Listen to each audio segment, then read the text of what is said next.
Ni hao, mom, sir.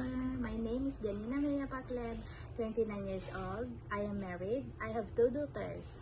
The age are 12 years old and the other one is 5 years old. I am the youngest among my three siblings. I'm a college level taking course of caregiver and I'm undergraduate.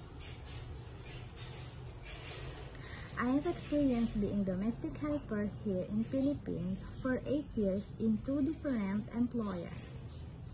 To my first employer, I served 1 couple and newborn baby. And to my second employer, I served 1 couple and 2 kids, age 5 years old and 8 years old.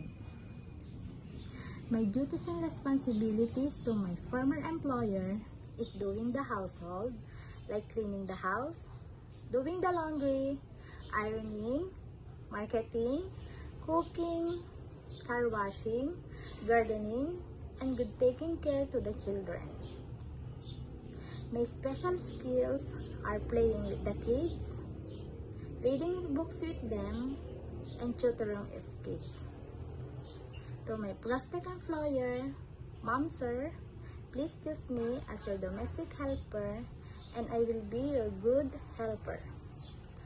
I will promise I will do my best to serve in your family. That's all, Mom, sir. Thank you. Have a good day. God bless.